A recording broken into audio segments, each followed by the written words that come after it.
In the pro game, Major League Lacrosse continues to make some noise leading into a summer they hope involves games. One of the big moves, signing former UVA All-American attackman Michael Kraus, the Connecticut native picked by his hometown Hammerheads squad in the MLL draft, but was also selected in the Premier Lacrosse League's draft by the Water Dogs 3rd overall. In the end, Kraus choosing the MLL and the Hammerheads to continue his lacrosse career.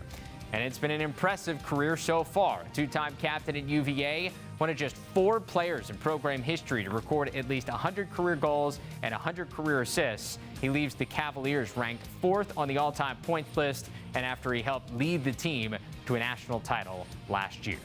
So Michael Kraus joins us now. Michael, first I want to go back to the initial decision you had to make. Everybody has that opportunity to maybe try to go back for a 5th year, whether it's at UVA or somewhere else.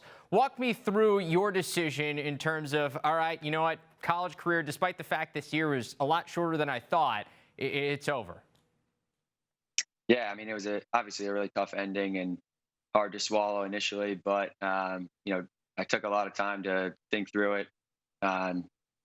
Talk with a lot of people, parents, alumni, mentors, and, came to a decision that it's best for me to move on. I had an amazing run at UVA. Had more success than I would have ever dreamed of individually and as a team. Have a job lined up. And so I was ready to move on from UVA, but appreciative for everything that it's done for me and also to test my game at the pro level. And just how hard is it to say goodbye to those guys at UVA? When you did it, you probably didn't even know that was it. Yeah, no, it was really tough being, having to leave school and then have to make the decision while I was home, not with any of my teammates. Luckily, I was able to go back down to Charlottesville and spend, about a week down there, moving out of my house and stuff. So I was, reunited with my teammates and had a nice ending in that way. But yeah, it was tough not being with everyone while that decision had to be made. So then comes a really good decision for you to make because you're drafted really high in both pro leagues. You can't really go wrong. What was it about the opportunity with the Hammerheads that made it be the decision for you? Yeah, I kind of had the best of both worlds, having the options of both leagues, but it came down to the opportunity that the MLL and the Hammerheads awarded me was something that I couldn't pass up on.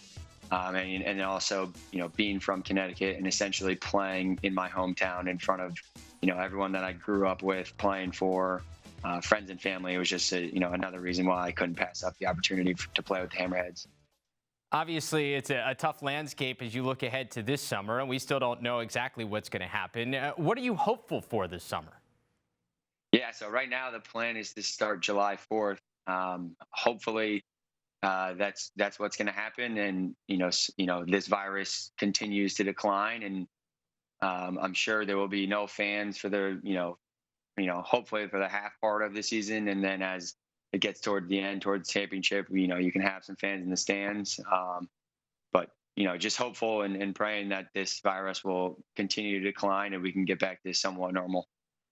Sum up, you mentioned you got a job opportunity lined up, and I've got a brother-in-law that's going through the same thing you are, leaving college and trying to figure out what this new landscape's going to be like. Sum up what all this has been like, this whole offseason and the end of the year and trying to navigate the start of your new life. Like, what's it been like?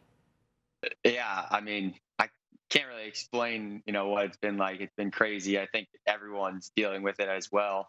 I think, my whole life, you spent the whole time, looking forward to graduation from UVA, and then having it happen in such a weird way, and then being like, okay, now what are we going to do? And being in such turbulent times now, it's even weirder.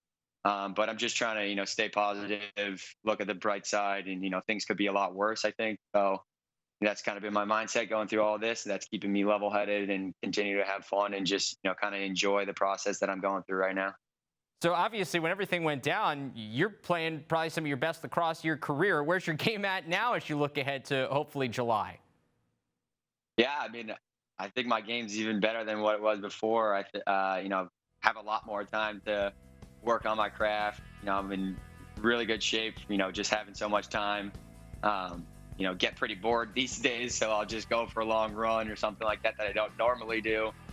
So I've been keeping busy in that sense, and still trying to hit the wall and keep the stick in my hand as much as I can, kind of get back to the, middle school roots of shooting in the backyard, on uneven grass with a torn up cage. But it's been fun just to try to be creative, to continue to develop yourself.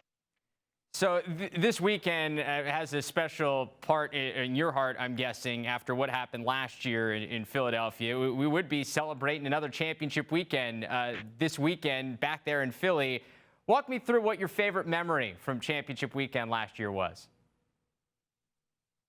Well, I think there's a bunch. Hard to pinpoint just one, but I think that that excitement and enjoyment and pure rush of just euphoria almost after the final buzzer sounded and we won, and throwing your helmet up in the air, hugging your teammates, going into the stands, and just appreciating everyone that helped you along the way is the best moment of it all. Yeah, and the good news for you guys is I guess you can just continue to be defending champs for a little bit longer, right? Yeah, still a champ, so we can still basically two-time defending, so we can hang that over everyone else. But yeah. Hey, Michael, we appreciate the time. Good luck, and we hope to see you out there on the field this summer, and we'll talk again soon, okay? All right, sounds good. Thanks so much for having me.